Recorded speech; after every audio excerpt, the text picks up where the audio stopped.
할렐루야. 아멘. 예, 아멘. 우리 함께 말씀 나누겠습니다. 누가복음 23장 13절에서 25절 말씀입니다. 우리 함께 말씀 읽겠습니다. 빌라도가 대제사장들과 관리들과 백성을 불러 모으고 이르되 너희가 이 사람이 백성을 미혹하는 자라 하여 내게 끌고 왔도다. 보라, 내가 너희 앞에서 신문하였으되 너희가 고발하는 일에 대하여 이 사람에게서 죄를 찾지 못하였고 헤롯이 또한 그렇게 하여 그를 우리에게 도로 보내었도다. 보라, 그가 행한 일에는 죽을 일이 없느니라. 그러므로 때려서 놓겠노라. 우리가 일제히 소리질러 이르되 이 사람을 없이 하고 바라바를 우리에게 놓아주소서 하니 이 바라바는 성중에서 일어난 밀란과 살인으로 말미암아 옥에 갇힌 자로라. 빌라도는 예수를 놓고자 하여 다시 그들에게 말하되 그들은 소리질러 이르되 그를 십자가에 못 박게 하소서, 십자가에 못 박게 하소서 하는지라. 빌라도가 세 번째 말하되 이 사람이 무슨 악한 일을 하였느냐? 나는 그에게서 죽일 죄를 찾지 못하였나니 때려서 놓으리라 하니 그들이 큰 소리로 재촉하여 십자가에 못 박기를 구하니 그들의 소리가 이긴지라. 이에 빌라도가 그들이 구하는 대로 하기를 언도하고 그들이 요구하는 자 곧 밀란과 살인으로 말미암아 옥에 갇힌 자를 놓아주고 예수는 넘겨주어 그들의 뜻대로 하게 하니라. 아멘. 할렐루야. 아멘. 에녹 선교사님 오셨나요? 우리 에녹 선교사님, 타냐 선교사님, 그리고 아이작, 그다음에 에녹, 타냐 포함해서 애냐예요. 딸 이름이. 애냐는 여기 안 왔죠, 지금? 맞습니까? 우리 같이 환영하고 축복하겠습니다. 할렐루야, 축복합니다. 3년 만이신가요? 3년 만에 오셨습니다. 네, 축복합니다. 앉아주시면 감사하겠습니다. 네. 오늘 오후 시간에 우리 두 분 선교사님 지난 3년간 또 어떤 일과 사역이 있었는지 함께 나누는 시간도 갖도록 이렇게 하겠습니다. 그리고 또 오늘 우리 홍군택 집사님 이제 지난번에 암 수술하시고 또 이번 주 수요일부터 또 항암 치료를 시작하세요. 그런데 또 불구하고 실은 그런데도 불구하고 아니라 당연히 그렇죠? 아멘. 당연히 예배 인도하고 섬기셨어요. 그래서 제가 속으로 하나님, 주님, 우리 교회에서 암은 아무것도 아닙니다. 그랬더니 주님이 이런 말씀하셨어요. 제 수준으로 말씀하셨어요. 암 그렇고 말고.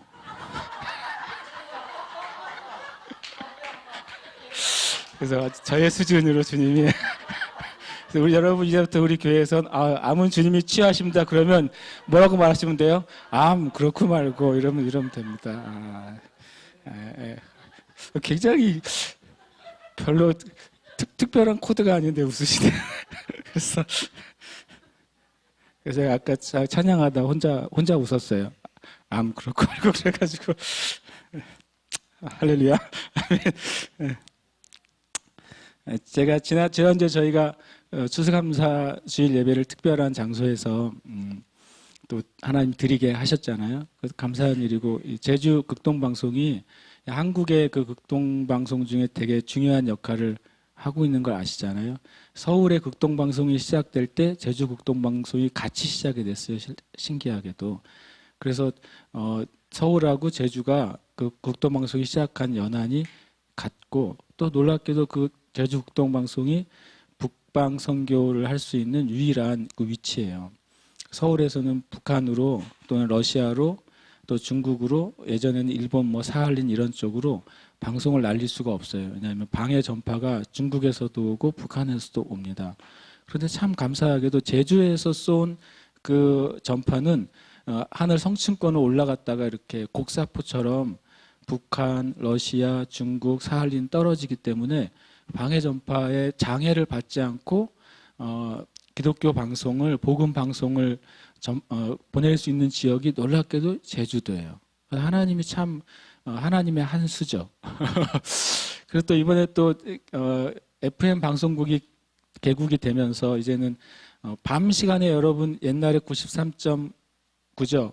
그쪽을 켜시면 일본어, 중국어, 러시아어 방송이 계속 나가고 있고 또 104.7인가요? 거기를 켜놓으시면 그냥 우리 한국말로 찬양과 그 방송이 지금 나오고 있어요. 그러니까 투웨이로 방송이 이번에 진행이 된 거죠. 그것이 그 새로 이제 지은 개국한 방송국에 그 공개홀에서 주일 예배를 처음 드리게 됐어요. 우리 교회가 참 하나님의 참 재미있는 하나님의 그 계획이신 것 같아요. 그래서 우리도 마음 안에 마치 거기서 첫 예배를 우리가 드렸으니까 이 교회도 북방과 또 열방을 향한 그런 마음을 더 우리 품게 되시기를 축복합니다. 저도 잘 교회 바닥 막 공사 때문에 신경을 못 쓰다가 뉴스를 좀 봤더니 이번에 이집트에서 굉장히 큰 테러가 있었더라고요. 그러니까 같은 무슬림끼리 자기 마음에 안 드는 무슬림이라고 그 사원 그 예배죠. 무슬림 예배 때 12개 문을 다 막고 그냥 아주 조준 사격을 해가지고 310명인가가 시종에 이제 집단 살해를 당했어요. 그래서 아주 그 시리아 쪽의 IS는 이제 지금 무너졌잖아요. 다 회복이 됐지만 IS가 오히려 다른 나라들 이제 시리아나 요르단 지역이 아니라 다른 나라들로 지금 퍼져서 필리핀도 한쪽에 이제 IS가 또 또아리를 틀고서 또 있고 또 이제 이집트도 그렇고 또 그 중에 하나 노리는 나라 중에 하나가 이 한국입니다. 그래서 우리가 기도해야 돼요. 한국엔 그동안 그런 IS나 무슬림 테러의 청정 지역이었었는데 이곳이 또 열리면 또 안 되잖아요. 그래서 여러분도 계속해서 또 기도하시고 또 오히려 북방과 무슬림이 열려야 그렇죠. 공산주의와 또 이제 이슬람이 열려야 또 복음이 땅끝까지 전해지는 거잖아요. 여러분 우리가 이렇게 기도하셨으면 좋겠습니다. 지난주에 또 이제 우리 추수감사주일 예배 끝나고 각 교회로 섬기는 교회로 선교하는 교회로 가셔가지고 또 기도해주고 예배하셨는데 그 중에 한 목사님이 전화가 왔어요. 제가 간 교회 목사님이 그래서 이것저것 얘기하고 규제하고 왔는데 그래서 이제 그분이 기도 열심히 하시는 목사님이거든요. 그래서 본인 교회의 부흥을 열심히 기도하다가 이제 잠이 들었는데 새벽에 꿈을 꿨는데 제 꿈을 꿨대요. 그러면서 전화가 왔어요. 갑자기 월요일 날 뭐라고 그러냐면 아니 나는 우리 교회 기도하다가 잠을 잤는데 왜 목사님 꿈을 꾸노 그러더라고요. 그러면서 제가 그 전에 시청에서 설교했잖아요. 시청인가 도청에서 제가 설교를 하고 있더래요. 그런데 옆에 신기하게도 그분이 딱 그러더라고요. 3명의 아주머니가 앉아가지고 설교를 이렇게 잘 듣고 있더래요. 그게 꿈의 내용이 다예요. 그러니까 이분도 제가 꿈에 나온 것도 처음이고 그러면서 저한테 이런 얘기를 하셨어요. 목사님 교회가 그 나라를 위해서 계속 굽기도 하고 또 동성애 할 때도 이렇게 하신 걸 아시거든요, 그분이. 그래서 이 교회가 하는 일이나 또 목사님이 하는 메시지를 다른 사람이 듣지 않는 것 같지만 주님이 듣게 하시는 사람들이 있나 봐요. 저한테 그렇게 얘기를 하더라고요. 그래서 우리가 하나님이 하라고 하는 일을 할 때 또 하나님은 하나님의 일을 하시는 것 같아요. 그 얘기를 듣고 이제 저도 기도하는데 주님이 충성이 뭔지를 얘기해 주시더라고요. 충성의 의미가 뭐냐면 주님이 이렇게 저한테 편하게 말씀하셨어요. 깨닫게 하셨어요. 뭔가를 맡겨진 사람들이 거기에 있으리라고 생각되는 시간과 장소에 거기에 있는 게 충성이래요. 누구한테 내가 일을 맡겼는데 1시간 뒤에도 거기에 있겠지 생각하고 봤는데 그 자리에서 그 일을 계속 하고 있으면 그 사람은 충성된 사람인 거예요. 내가 뭐를 맡겼는데 몇 시간 뒤에 그 자리에 거기서 그것을 있겠지 하고 갔는데 없으면 충성되지 않은 거예요. 성경에 그런 말 있잖아요. 충성된 사람은 추수 때 그 주인의 마음을 시원케 하는 얼음 냉수 같다고요. 왜 그런가 봤더니 충성된 사람은 더운 때 덥고 힘들잖아요. 그러면 이제 사람들 어느 정도 하다가 충성되지 못할 때에는 그 자리를 피하게 돼요. 그리고 쉬게 돼요. 그런데 충성된 사람은 주인이 가서 봤더니 환경과 상황에도 불구하고 그 자리에 있는 거예요. 그 자리에서 맡겨진 일을 하고 있는 거예요. 그런 사람이 하나님의 마음을 시원케 한다는 거예요. 저는 우리 교회가 그냥 그랬으면 좋겠어요. 하나님이 우리 교회에 맡겨진 분량의 일을 하나님이 예측하시면, 이 교회가, 세르살렘 교회가 이때쯤이면 영광 예배를 드릴 텐데, 그걸 가서 본만 드리고 있어야 되고, 이때쯤이면 기도하고 있을 텐데, 그러고 와서 보시면 기도하고 있고, 이때쯤이면 나를 예배하고 있을 텐데 하고 와서 보셨을 때, 우리가 예배하고 있다면 여러분과 저는 충성된 자리에 있을 거예요. 그래서 저도 충성된 목사가 되고 싶고, 또 여러분도 충성된 주님의 성도들 되시기를 축복합니다. 일단 제가 주보 천면에도 이런저런 얘기를 주저리 했는데 이번 주 이제 한 2, 3주 다니엘 기도회와 또 교회 이 하수구가 터지는 바람에 또 갑자기 바닥을 주님이 새로 공사하게 하시는 와중에, 그러니까 제가 어쨌든 몸이 이래저래 고단한 와중에 여러 가지 주님께 또 기도하고 또 듣고 하는 시간들을 오히려 더 많이 갖게 된 것 같아요. 근데 주님이 저한테 이런 말씀하셨어요. 네가 설교하는 진짜 목적은 네가 변하는 거다 그랬어요. 저한테 네가 설교하는 첫 번째 목적을 네가 변하는 것이고, 그 다음에 두 번째로는 듣는 사람들이 변하는 것이다 그러셨어요. 그러니까 제가 변하지 않으면서 여러분이 제가 나누는 말씀을 듣고 변할 거라고 기대하는 것은 택도 없는 일이라는 거 주님이 그러시는 거예요. 그래서 제가 주님 맞는 것 같습니다가 아니라 주님 맞습니다. 제가 그랬어요. 그러니까 제가 말씀을 나누는 게 어떤 때든지 누군가 은혜를 받거나 또 설교가 좋았다고 하는 좋은 평판을 듣는 것은 나쁜 건 아니겠죠. 그러나 정말 중요한 것은 저도 설교를 나누면서 그것이 제 심령을 변화시켜야 돼요.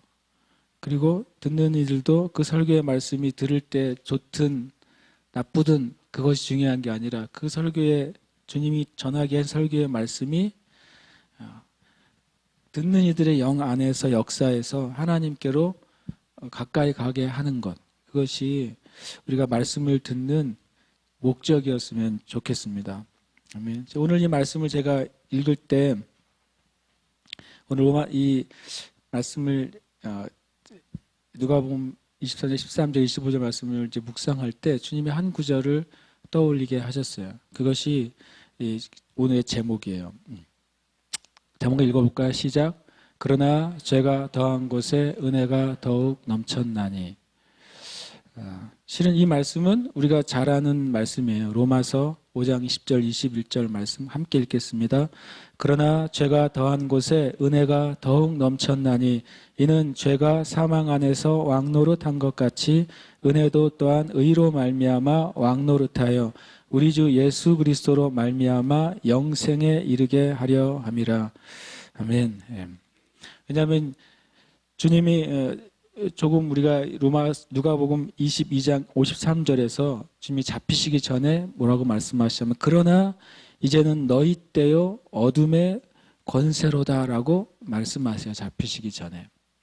주님이 능력과 또 주님을 호위하고 있는 천사들로선 충분히 예수님을 잡으러 온 사람들을 제압할 뿐만 아니라 로마 전체를 무너뜨리실 수도 있음에도 불구하고 지금이 하나님께서 허락된 어둠의 권세가 힘을 낼 수 있는 허락된 잠깐의 시기라고 말씀하셨어요. 그러니까 이 로마서 5장 20절 말씀과 21절 말씀이 저에게 이 오늘 본문을 계속 읽을 때 저에게 떠오른 이유는 지금 이제 마귀가 빌라도와 헤롯과 대제사장들과 또 사두개인들, 바리새인들, 헤롯 땅 아주 그냥 오만 잡것을 다 모아놓고 거기다가 하나 더 뿌리는 게 이제 유다까지 포함해가지고 자신의 권세를 다 그냥 펼쳐가지고 예수님을 지금 불법적인 재판과 또 채찍과 죽음에 내어주는 것이 오늘 말씀이잖아요. 그래서 마귀가요, 죄가 사망 안에서 왕노릇하고 있는 거예요. 죄가 예수님을 죽이기 위해서 이 예루살렘과 그 땅을 왕처럼 다스리고 있는데, 그런데 제가 이 말씀을 계속 읽을 때 우리가 이 뒤에 내용을 알지 않습니까? 감사하게도 그 뒤에 말씀에 보면 은혜도 또한 의로 말미암아 왕노릇 할 것이라 그래요.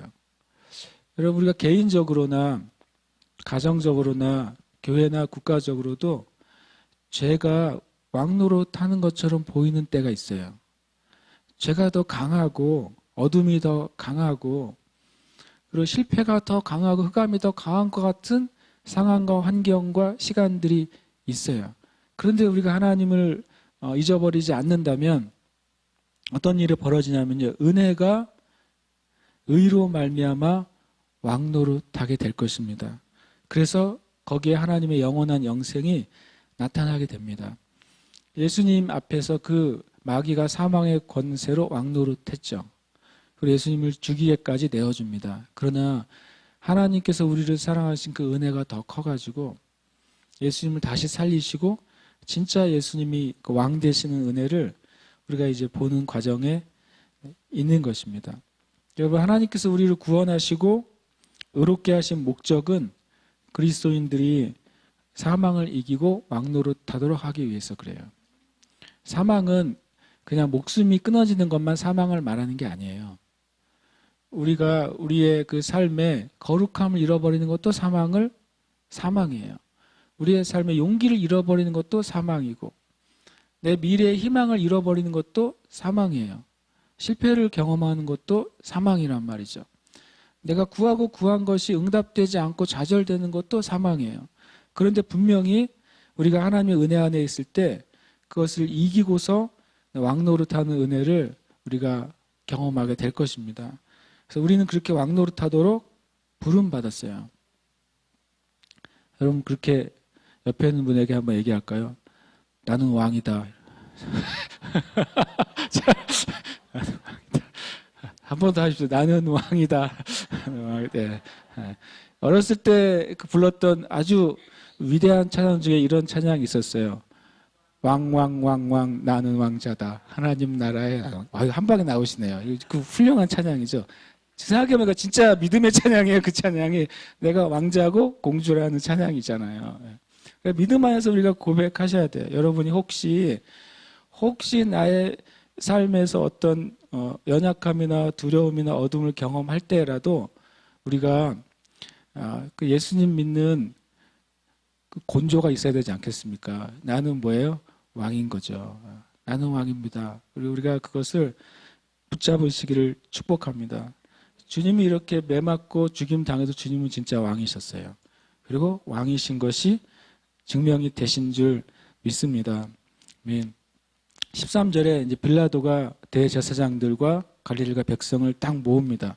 이때 모을 때 엄청 빌라도가 어깨에 빡 힘주고 모았어요. 왜요? 이제 헤롯도 자기한테 딱 예수님을 다시 턴해서 돌려보냈으니까 헤롯에게도 이제 유대를 다스리고 있는 왕인 헤롯에게도 빌라도가 예수를 처리하는 것에 대한 뭐를 받은 거예요? 암묵적인 동의를 딱 받은 거예요. 그리고 대제사장들도 자기한테 목이 매여 있어요. 그러니까 이제 빌라도가 이제는 이 예루살렘에서 가장 높은 권위자가 되어버렸어요. 실은 이러한 세상적이고 일시적인 권위는 굉장히 덧없습니다. 아무리 독재자가 20년, 30년, 40년 철권 통치를 할지라도 그 엄청나게 짧은 시간이에요. 그 권세는 아무것도 아닙니다. 그런데 놀랍게도 우리 안에, 제 안에도, 여러분 안에도요, 이런 권세에 대한 놀라운 그 갈증이 있어요. 높아지고자 하는 놀라운 갈증이 있어요.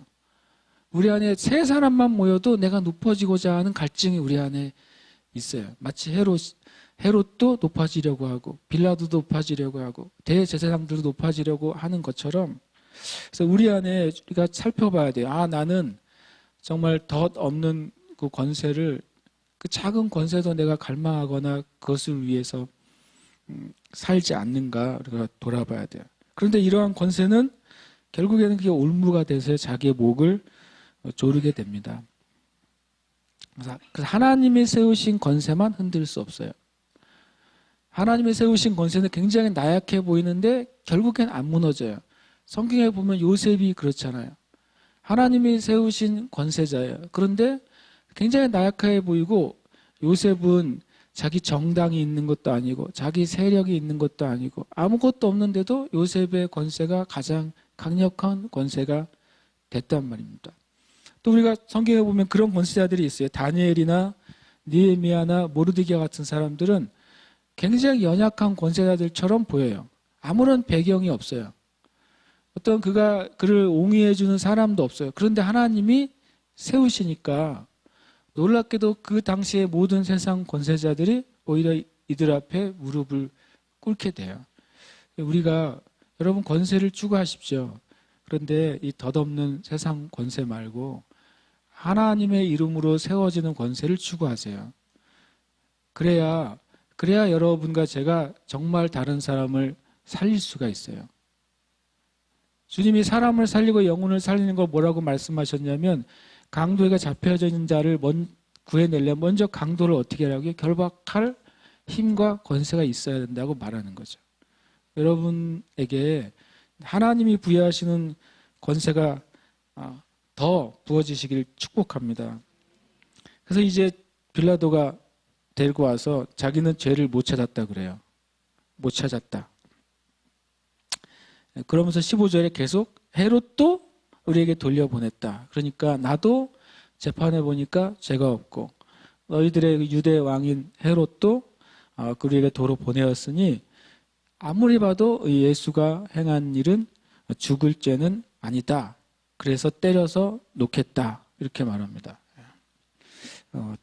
굉장히 재밌어요. 때려서 놓겠다라고 말해요. 그런데 17절에 보니까 17절에 뭐라고 되어 있습니까? 없음이라고 되어 있어요. 없으면 쓰질 말든지 없음이라고 그러잖아요. 그런데 영어를 제가 잘 안 보이지만 영어 빨간색 영어는 뭔가 있어요. 그렇죠?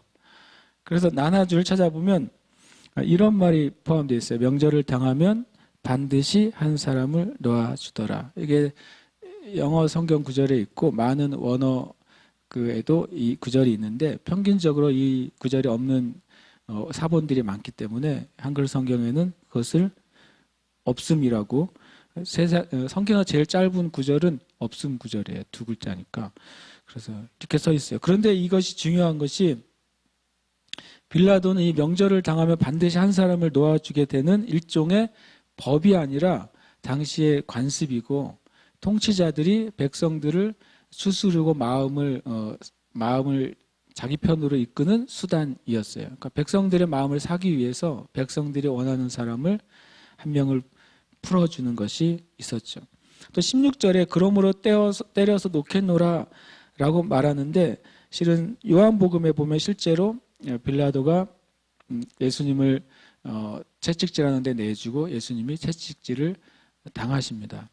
그래서 마태, 마가, 누가, 요한의 이 장면들이 다 나누어져서 이렇게 기록이 되어 있어요. 실제로 16절과 17절 사이에 요한복음의 말씀을 만약에 그 안에 넣는다면 예수님이 이때 끌려가셔서 채찍질을 맞으셨어요.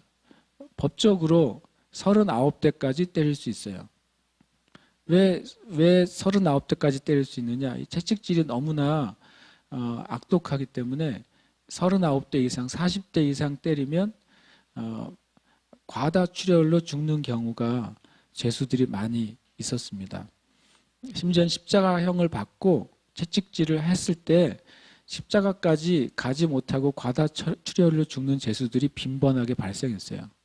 왜냐하면 채찍 끝에 유리 조각이나 쇠 조각을 묶어놨기 때문에 채찍을 한번 맞으면 맞았을 때 채찍이 휘 감겨지면서 몸에 박히고 다시 채찍질을 하기 위해서 채찍을 다시 당기면 그 몸에 박힌 유리나 그 철이 몸을 뜯어내기 때문에 엄청난 출혈을 동반하는 채찍질이었어요. 그러니까 그 약한 사람들, 약한 죄수들은 실제로 채찍질을 맞다가 죽기도 하고 채찍질을 맞은 상태에서 계속 피를 흘리면서 그 사형 장소인 십자가형까지 가지를 못하고 많은 사람들이 죽었단 말이죠. 그래서 채찍질의 수를 제한한 거예요. 더 잔인하죠. 채찍질을 때려서 사람의 모든 피와 힘을 다 빼고 간신히 목숨만 살려놓고 십자가로 가서 또 다시 또 못을 쳐서 죽이는 아주 악랄한 실은 사형 방법이 십자가형이에요. 주님이 16절과 17절 사이에서 실은 그 일을 당하죠. 또 마태복음과 요한복음에 보면 채찍질을 당한 예수님에게 가시관을 씌우고 또 홍포를 입힌 다음에 조롱하면서 완전히 피투성이가 된 예수님을 조롱하면서 이제는 이 정도면은 너희들의 분이 풀리지 않았느냐라고 이렇게 말합니다. 빌라도가 그런데 이 18절에 보면 무리가 일제히 소리질러 이르되 이 사람을 없이 하고 바라바를 우리에게 놓아주소서라고 말해요. 빌라도가 뭘 몰랐냐면요. 이 종교의 영에 사로잡힌 사람들의 죄의 깊이가 얼마나 깊은지를 몰라요. 단순히 빌라도는 이들이 예수님을 시기로 넘겨준 줄을 알고 있었고, 그리고 그날 재판 중에 마태복음에 보면 27장에 보면 그 빌라도의 아내가 사람을 보내가지고 뭘 전달하냐면 우리가 아는 것처럼 내가 밤에 이 옳은 사람으로 인해서 밤에 엄청 꿈속에서 힘들었다고, 그러니까 이 사람의 일에 절대 상관하지 말라라고 하는 말을 들었어요. 빌라도가 여러모로 예수라는 사람을 사형 선고하는 것이 굉장히 부담이 되는 거예요. 실제로 죽을 죄도 아니고, 그리고 또 자기의 아내가 이제 그 역사 기록에 보면 빌라도의 아내가 신접한 여인이었어요. 그래서 신접한 여인이었기 때문에 점을 치는 여자였어요. 그러니까 이 여자가 어쨌든 그날 전날 밤에 이런 영적인 그 감각을 통해서 예수를 죽이는 것이 자기와 자기 남편에게 아주 최악으로 안 좋은 사실이란 것을 직감하고 그리고 또 그걸 느꼈던 것 같아요. 그래서 그걸 했기 때문에 빌라도는 실은 그때 뒤로 물러날 수 있었는데 빌라도가 이것을 기회로 삼습니다. 자기가 자기의 권세와 자기의 힘을 드러내고 사람들을 완전히 자기 밑에 넣을 권세로 삼아요. 지난주에 나눈 것처럼 빌라도는 굉장히 간악한 사람이에요. 교활한 사람입니다. 나중에 계속 질질 끌다가 여기 성경에는 그냥 그들의 소리가 이겼는지라라고 24절에 돼 있잖아요. 그런데 요한복음에 보면 무슨 말이 되어 있냐면 빌라도가 계속 질문을 계속 반복하니까 나중에 대제사장들이 뭐라고 말하냐면 우리의 왕은 시저밖에 없습니다 라는 말을 할 때까지 질질 끌어요. 결국에는 유대인들의 왕은 누굽니까? 여호와 하나님이잖아요. 로마가 유대인을 다스릴 때 제일 골치 아픈 게 유일신사상 때문인 거예요. 이 유대인들은 끝까지 자신들의 왕은 여호와라고 끝까지 우기고 이 로마의 시절을 인정하지 않는 것이 유대인들의 종교인들의 그 아주 깊은 그 전통이니까 빌라도가 그걸 깨트려요. 나중에 제사장들이 우리의 왕은 시저 한 명뿐입니다 라는 소리를 딱 들었을 때 빌라도가 자기가 이긴 거죠. 완전한 항복을 받아낸 거예요. 그러고 나서 빌라도가 마지못해 내주는 것처럼 내줍니다. 참 이 땅의 정치, 하나님이 세우시지 않은 마귀에 의해서 다스려지는 정치 안에는 이렇게 악한 것들이 가득 차요. 그리고 놀랍게도 이 바라바라는 사람은 뒤에 보면 이런 말씀이 있지 않습니까? 이 바라바는 성중에서 일어난 밀란과 살인으로 말미암아 옥에 갇힌 자다 이렇게 되어 있어요. 바라바라는 이름 자체가 아람어로 무슨 뜻이냐면요, 참 신기하게도 하나님의 아들이라는 뜻이에요. 하나님의 아들 또는 아버지의 아들 이런 뜻이에요. 가짜 메시아죠. 알고 보면 바라바는 열심당원이고 밀란을 일으켰다고 하는 소리는 뭐냐면 독립전쟁 같은 것을 했고 그것으로 이제 로마에 투옥된 사람이죠. 아마도 이 바라바를 통해서 로마 군인을 죽였거나 아니면 로마에 관계된 사람을 죽였을 가능성이 굉장히 커요. 그러니까 이 얼마나 미련한 빌라도가 영적인 분별력이 없기 때문에 최선의 선을 죽이고 최악의 악을 선택한 거예요. 이스라엘 백성들도 최선의 선인 예수님을 버리고 최악의 악인 바라바를 선택한 거예요. 우리가 이 말씀을 좀 기억하면 좋겠어요. 함께 읽겠습니다. 하나님의 어리석음이 사람보다 지혜롭고 하나님의 약하심이 사람보다 강하니라. 아멘. 우리가 우리의 지혜와 우리의 강함을 하나님 앞에서 포기해야 돼요. 그래서 우리가 무엇을 잡아야 되냐면 하나님의 지혜와 하나님의 강하심을 잡아야 돼요. 내가 내 지혜를 포기할 때만 하나님의 지혜를 우리가 얻을 수가 있어요. 내가 나의 강함, 나의 능력, 내가 할 수 있는 것을 주님 앞에 내려놔야 하나님의 강하심이 우리를 다스리는 삶을 우리가 살 수 있는 것입니다. 그래서 우리가 주님께 간절히 구해야 돼요. 어떤 분은 이 말씀을 읽고서 주님 하나님의 어리석음과 약하심을 주시옵소서 라고 기도하는 사람이 있더라고요. 그렇게 기도하라고 주신 말씀이 아니라 하나님의 강하심, 하나님의 지혜로우심이 얼마나 큰지 그것을 추구하라고 주신 말씀인 줄 압니다. 여러분과 제가 하나님의 지혜, 하나님의 강함으로 충만해지길 축복해요. 성경에 이런 구절이 있어요. 예수 그리스도는 하나님의 지혜요 하나님의 능력이라고 그랬어요. 우리가 하나님의 지혜, 하나님의 능력을 얻고 싶으면 우리가 정말 전심으로 그냥 예수님을 추구해야 돼요. 주님 예수님의 마음을 알게 해주시고 예수님의 생각을 알게 해주시고 예수님의 사랑을 알게 해주시옵소서. 그것이 하나님의 지혜와 하나님의 능력이신 예수님을 구할 때 우리가 하나님의 것을 우리가 얻을 수 있는 비밀을 깨닫게 될 줄 믿습니다. 아멘.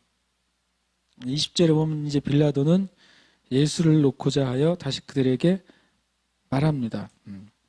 조금 전에 나눈 것처럼 빌라도는 계속 반복해서 말하면서 유대인들의 마음과 함께 실은 딜을 하고 있는 거예요. 그들의 마음을 돌이키지 않고 자신은 책임지지 않고 유대인들에게 모든 책임을 넘기기 위해서 그렇게 하고 있어요. 21절에 보면 나중에 이제 그들이 소리 질러서 그를 십자가에 못 박게 하소서, 십자가에 못 박게 하소서라고 계속 소리 지르게 됩니다. 이 사실을 제가 이걸 읽으면서 이번 주에 옛날 한 60년대인가 70년대에 만들어진 예수님에 대한 영화가 제가 DVD가 있어서 그걸 다시 이제 봤어요.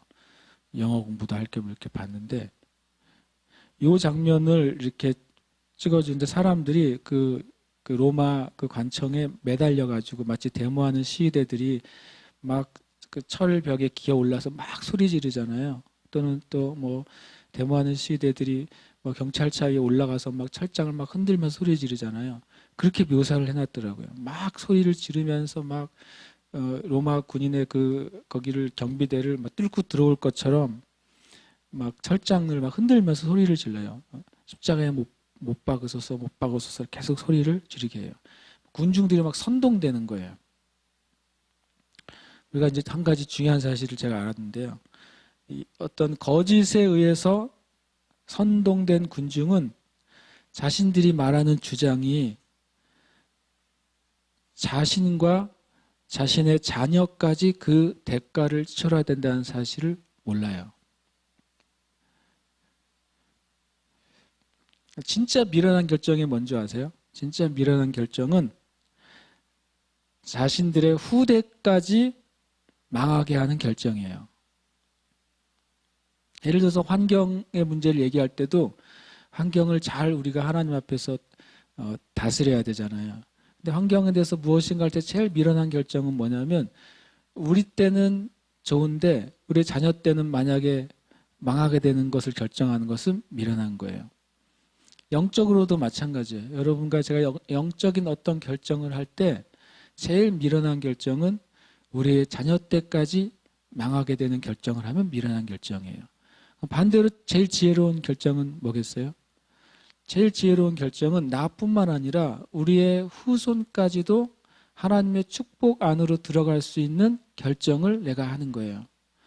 그것을 한번 해놓으면 그 터가 한번 박히고 그것이 잘 박힌 모처럼 박히면 그것이 우리뿐만 아니라 다음 세대까지도 계속 하나님의 은혜를 입도록 하는 결정을 하는 거예요. 여러분 대한민국을 위해서 기도할 때도 그렇게 기도해야 돼요. 주님이 대한민국의 영적인 지도자들, 정치적인 지도자들, 경제적이고 사회적인 지도자들을 위해서 여러분 기도하실 때 하나님 그들의 결정이 지금 당대에만 잘 되고 또는 실패하고 또 성공하는 것이 아니라 다음 세대를 살리는 그러한 정치적인 결정, 다음 세대를 살리는 그러한 영적인 결정, 다음 세대를 살리는 그러한 경제적인 결정을 할 수 있게 해달라고 기도하셔야 돼요. 미련한 사람은 자기 거 먹고 다음 걸 생각을 안 하잖아요. 귀신 신나락 까먹는 소리라는 말이 우리나라에 있어요. 귀신 신나락 까먹는 소리. 그게 참 제가 예전에 국문과를 잠깐 4년 다녔잖아요. 그래서 거기 우리나라 이제 속담 연구에 보면 귀신 신나락 까먹는 소리라는 게 나와요. 왜냐하면 옛날에 우리 조상들이 내년에 뿌릴 씨앗을 벽에 입 안에 넣었어요. 벼 나락을. 그래서 그걸 베고 잤어요. 왜냐하면 그것은 생명이니까. 그걸 누가 훔쳐가면 안 되기 때문에 뿌릴 씨앗의 벼를 그 벽에 입에 넣어서 그걸 베고 맨날 자는 거예요. 잊어버리지 않게. 귀신 신나락 까먹는 소리는 원래 귀신이 와가지고 자고 있는 동안 내 씨나락 하나씩 까먹는 소리가 귀신 신나락 까먹는 소리예요. 귀신이 먹지도 않는데 어떻게 이름을 이렇게 붙였어요. 제일 미련한 게 뭐예요? 심을 것을 먹는 거예요. 심어야 될 것을 먹는 사람이 제일 미련한 거예요. 베드로서에 보면 이렇게 돼서 하나님께서 우리에게 심을 것과 먹을 것을 주셨다고 그랬어요. 그 재정에 대해서 하신 말씀이죠. 여러분에게 어떤 경로로든 돈이 들어오지 않습니까? 사장님이 주신 돈도 누가 주신 거예요? 하나님이 주신 거죠. 명절 때 할아버지 할머니가 주신 돈도 누가 주신 거예요? 하나님이 주신 거예요. 근데 그 돈 안에는 성경은 두 종류의 돈이 있다고 그래요. 심어서 그것이 열매를 맺히게 해야 되는 돈이 있고 내가 먹어서 내 삶에 유익을 주는 돈이 있다는 거예요. 미련한 사람은 심을 것까지도 먹어버려요. 나중에 이제 우리 전도여행 팀에 대해서 이제 기도 편지가 나오면 좀 더 자세히 나누겠지만 전도여행 팀의 재정을 이제 공동 재정으로 묶었어요. 그리고 또 하나는 이제 전도여행 팀 재정 중에 전도여행을 가는데 11조 항목을 넣었어요. 그래서 몇 명이 물어보더라고요. 11조를 또 왜 내요? 그래서 제가 이제 대답을 이렇게 해줬어요. 우리에게 모든 들어온 것 안에는요, 심을 게 있어요. 그리고 쓸 게 있어요. 그리고 전도여행 공을 공동재정을 하나님이 주시는 것을 같은 한 바구니에 넣기 때문에 어떤 사람은 다른 못 넣는 사람 것까지 넣을 수도 있어요. 어떤 사람은 최선을 다했는데 그 재정을 적게 채울 수도 있어요. 그렇지만 우리가 한 몸이 됐을 때는 거기에 가득 찰 수 있게 주님이 주시는 거죠. 그중에 이제 그 11조가 왜 필요하냐면 그 11조는 심는 거예요. 전도여행 재정이 만약에 3천만 원이 다 든다. 그러면 그 중에 11조인 300을 더 넣어가지고 재정을 책정해요. 그 300은 뭐냐면 씨앗이에요. 다음 전도여행을 위한 씨앗이에요. 그래서 계속 심어야 돼요. 그러면은 그 다음 전도여행 갈 때 그 심은 11조가 다음 전도여행을 위한 준비를 위한 재정이 돼요. 또 그 다음 전도여행 갈 때도 또 11조를 심죠. 우리의 삶 가운데 여러분의 모든 삶의 미래를 위해서 결정해야 돼요. 이들이 실은 미래를 위한 결정을 못했어요. 그냥 그 선동돼가지고 십자가에 못 박게 하소서, 십자가에 못 박게 하소서 계속 한 것이죠.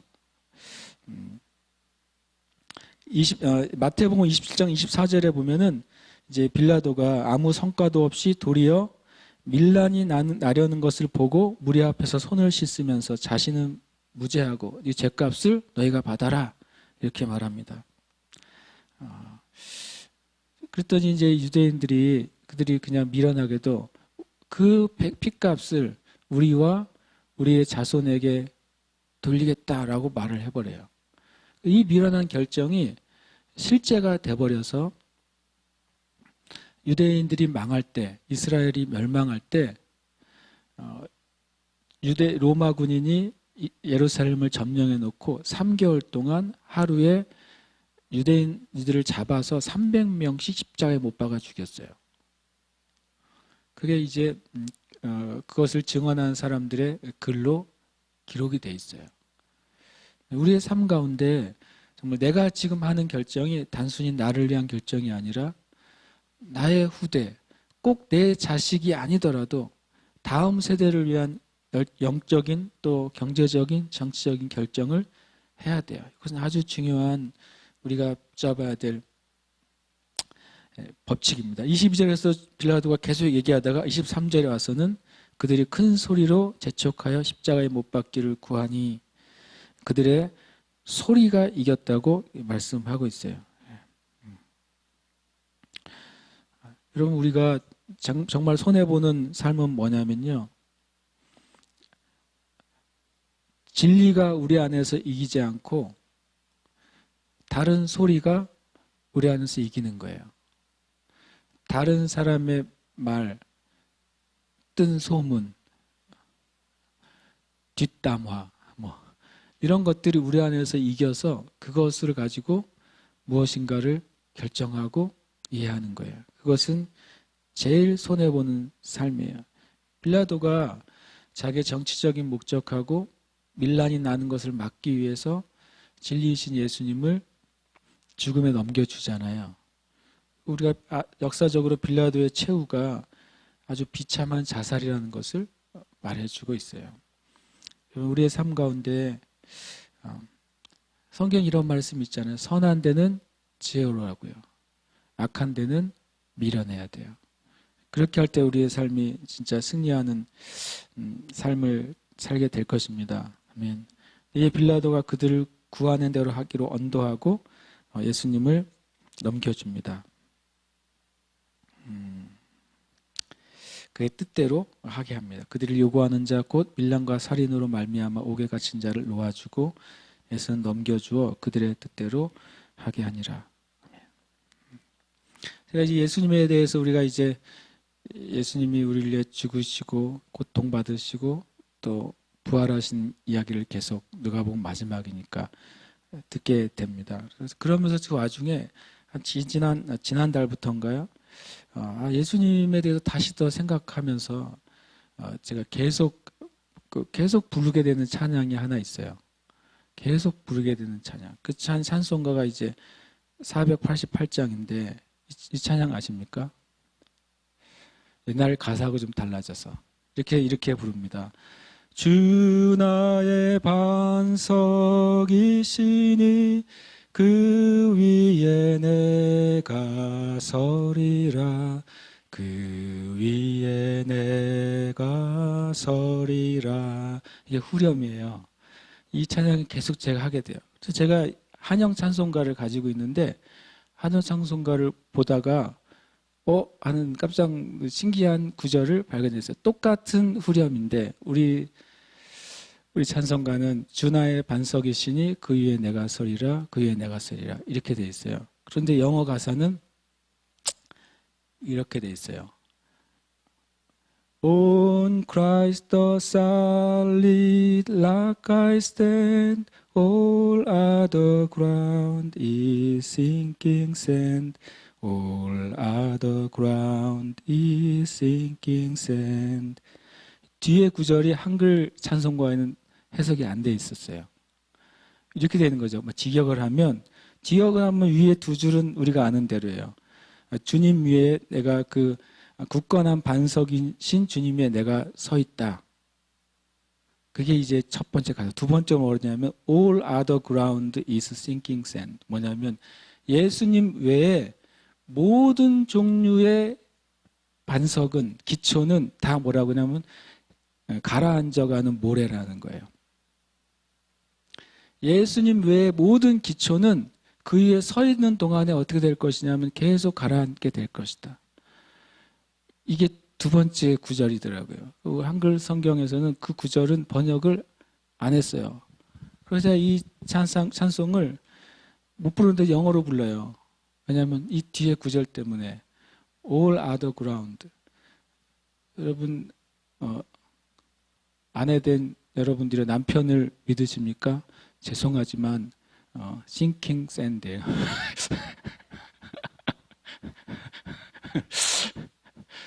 혹 남편들이 아내를 의지하십니까? 죄송하지만 그 아내도 sinking sand예요. 그냥 다 무너져 내려가는 거예요. 여러분 혹시 통장을 의지하신다면 그것도 sinking sand예요. 다 사라지는 거예요. 그 위에 서서 버틸 수가 없어요. 우리가 예수님 위에 서는 것 외에는 그 모든 게 다 뭐냐면 서 있으면 다 그냥 늪처럼 다 가라앉고 빠져 들어가서 끝나는 거예요. 그래서 우리가 한번 생각해 봐야 되겠어요. 내가 무엇을 믿고 서 있는지요. 여러분과 제가 무엇 위에 서 있으세요? 나라는 사람이, 나라는 존재가 어디 위에 서 있느냐가 너무 중요해요. 그래서 제가 한번 이 찬양을 이제 488장이죠. 이 찬양을 그냥 처음에 좋아서 불렀다가 이 가사를 눈에 가사가 들어오니까 머릿속에서 계속 이 문장이 떠오르는 거예요. All other ground is sinking sand. 내가 예를 들어서 우리가 누구를 신뢰했다가 그 사람이 내 신뢰한 만큼 안 해줄 때 실망하잖아요. 우리가 어떤 데 기대했다가 그게 잘 안 되면 또 실망하잖아요. 그때마다 제가 이걸 생각을 하는 거죠. All other ground is sinking sand. 예수님 외에는 내가 서 있을 근거도 없고, 내가 예수님 외에는 신뢰할 대상도 없고, 예수님 외에는 그 어떤 것도 내가 기대할 대상이 없다. 여러분과 제가 이 믿음 위에 서 있게 되기를 축복합니다. 함께 이 시간 기도합시다. 반주를 못 해주셔도 이 찬양 한번 할까요? 이 후렴만 2번 하고 싶어요. 다 잘하시니까.